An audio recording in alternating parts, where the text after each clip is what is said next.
Salut mes amis. Alors, je viens par la présente, introduire un moment d'exhortation quotidienne par une méditation verset après verset, n'est-ce pas, du merveilleux livre de Saintes Écritures, le livre d'Actes des Apôtres. Alors, c'est un livre que nous allons vraiment aborder tous les jours, n'est-ce pas, en prenant un verset pour être béni, encouragé, euh, réconforté, dynamisé dans notre foi, dans notre appel, dans notre marche avec le Seigneur.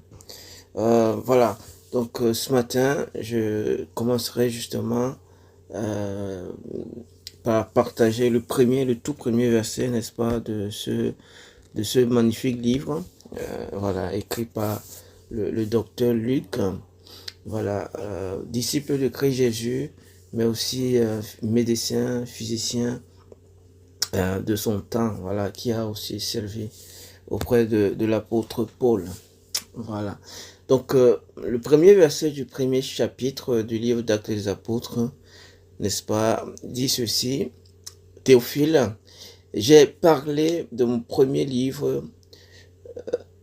J'ai parlé, voilà, dans mon premier livre de tout ce que Jésus a commencé de faire et d'enseigner dès le commencement. Voilà. Alors ça, c'est le verset que nous allons méditer ce matin. C'est un verset sur lequel nous allons pencher notre attention et voir quelle information, quelle précieuse vie, n'est-ce pas, ce passage nous permet de bénéficier. Alors, je dirais qu'en regardant ce verset, il y a deux choses majeures qui s'y dégagent, hein. Donc, la première, voilà, euh, c'est l'identité du destinataire de ce message-là. Donc, tout le livre d'Actes des Apôtres, n'est-ce pas, est destiné à un monsieur, à un chrétien, à un disciple de Christ Jésus converti, n'est-ce pas, et qui, voilà, pour mieux consolider sa marche avec le Seigneur, pour mieux savoir ce que la vie chrétienne euh, comporte comme réalité, non seulement euh, euh, théologique, mais aussi pratique. Comment le chrétien peut vivre de manière concrète, de manière pratique, non seulement sa profession de foi, en ce qui concerne son intimité personnelle avec le Seigneur, mais aussi vivre cet appel, ce but qu'il a reçu de marcher, de suivre le Seigneur. Donc la deuxième chose, n'est-ce pas, de ce test, ce verset, c'est le rappel, n'est-ce pas, et la présentation des ouvrages de l'auteur. Voilà, Luc, qui est l'auteur du livre d'Actes des Apôtres, va faire référence à son premier livre quand il dit, voilà, j'ai parlé dans mon premier livre. Donc, on comprend qu'ici, il est question de son second livre. Et ce premier livre n'étant rien d'autre que le livre de l'évangile selon Luc. Voilà. Donc, quand on revient à la première chose, on a Théophile, voilà, qui est un nom, certainement un gentil qui s'est converti. On a donc l'identité ici du destinataire du message de ce livre. Alors, quand on regarde, c'est tout un livre adressé à une seule personne. La, la, la, la, la, la grandeur, n'est-ce pas, de ce livre montre quand même la place que le docteur Luc accorde à son frère dans le Seigneur, à ce disciple qu'il veut édifier, bâtir dans la foi, en consignant, n'est-ce pas, autant de vérités, autant de réalités pratiques autour du christianisme. En donnant donc l'identité du message de ce livre, le docteur Luc montre la place capitale, la valeur et le grand prix qu'il accorde à ce frère à qui il adresse ce message. Voilà. Euh, la, la, oui, il est clair que la validité d'un argument ne se mesure pas par le décibel de mots qui sont, voilà, apportés, qui sont énoncés à son sujet. Mais aussi, il faut dire que on mesure la valeur de quelque chose par la consistance et la quantité, n'est-ce pas, abondante, considérable d'éléments qui permettent de l'apprécier. Donc cela nous amène à voir que, en précisant l'identité du destinataire de ce message, on comprend que chaque enfant de Dieu est très important. Le Seigneur Jésus l'indique en le comparant généralement avec Jean-Baptiste, dont il présente la valeur prééminente parmi ceux qui sont nés des femmes. Il dit que de tous ceux qui sont nés des femmes, Jean-Baptiste est le plus grand. Mais toute personne qui est née dans le royaume de Dieu, qui est née du royaume de Dieu, est plus grand que Jean-Baptiste, c'est-à-dire celui qui est plus grand que tous ceux qui sont issus des femmes. On comprend donc qu'un enfant de Dieu, quel que soit son niveau social, quel que soit son rang dans la société, est très très important et mérite, n'est-ce pas, une attention particulière de notre part. La peine que le docteur lui prend pour lui écrire de manière aussi détaillée toutes les grandes vérités, les témoignages fascinants pour les uns et tristes pour les autres, parce que quand on lit, on le verra par la suite, tout ce par quoi ceux qui décidèrent de porter le message du salut vont passer, on comprend qu'effectivement, il accorde une place très particulière à ce frère. Et cela nous montre quand même que mépriser un enfant de Dieu en ne considérant pas sa personne, en ne le nommant pas, c'est quelque chose quand même de tragique, parce que Dieu voilà, témoigne une place particulière à chaque enfant de Dieu. Ceux qui s'adressent donc souvent avec beaucoup de légèreté, d'irrespect, de superficialité et parfois de manière anonyme aux enfants de Dieu, témoignent un manque de considération et de déférence à leur endroit. La deuxième chose qui est mentionnée dans ce verset, comme nous l'avons dit, est le rappel du premier livre, alors qu'il parle de ce second livre, pour montrer la continuité, voilà, de ce travail, non seulement d'historien, mais aussi de témoin vivant de l'œuvre de Christ dans la vie des humains.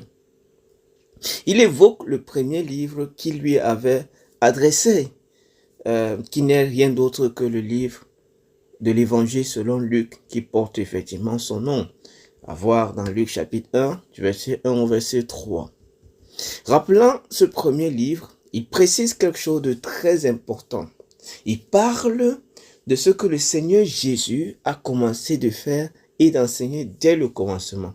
Ces précisions sont d'une importance capitale et même vitale.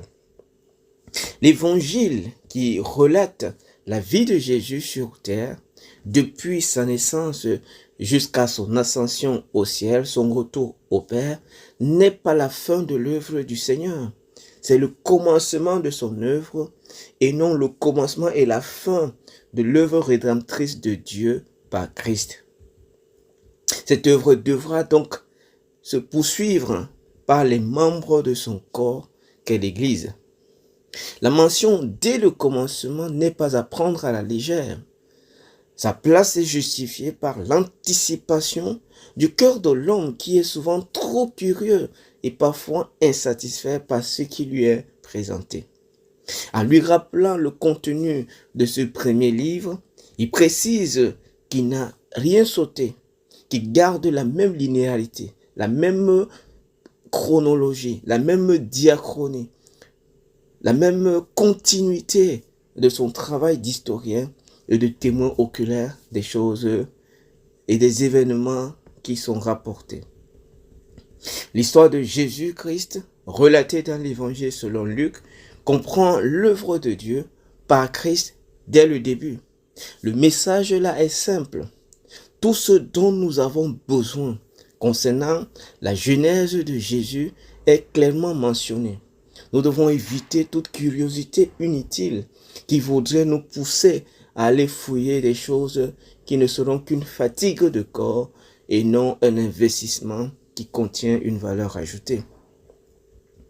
Nous avons des éléments sur lesquels nous prononcer. Toutes les autres recherches que l'on voudra faire viendront corroborer celles contenues et le contraire sera tout simplement une pure invention basée sur l'orgueil et la fanfaronnade. Alors, bien-aimés, mes chers amis, voilà un petit peu ce qu'on peut dire de ce premier verset, voilà, qui est placé devant nous dans ce livre magnifique. Donc, je ne sais pas, peut-être qu'autour de toi, tu regardes à chaque enfant de Dieu à partir de son niveau dans la société, son statut social. Non, ce verset place devant nous une vérité qui nous amène à reconnaître chaque enfant de Dieu comme un être important, déjà aux yeux de Dieu, mais important aussi parce que sa présence à nos côtés est d'une très grande valeur. Peut-être que tu réalises la façon dont tu as considéré, parfois tu nommes à peine, tu reconnais à peine ton frère ou ta sœur autour de toi. Non, apprenons à donner de la valeur à notre frère, à notre sœur, en connaissant son nom, en pouvant le nommer quand il le faut, marquant par là et montrant par là, n'est-ce pas, la place que nous lui accordons dans notre cœur. Telle c'est l'occasion de dire une prière. Seigneur, je viens ce matin reconnaître que je n'ai certainement pas traité comme il fallait mon frère, ma soeur autour de moi.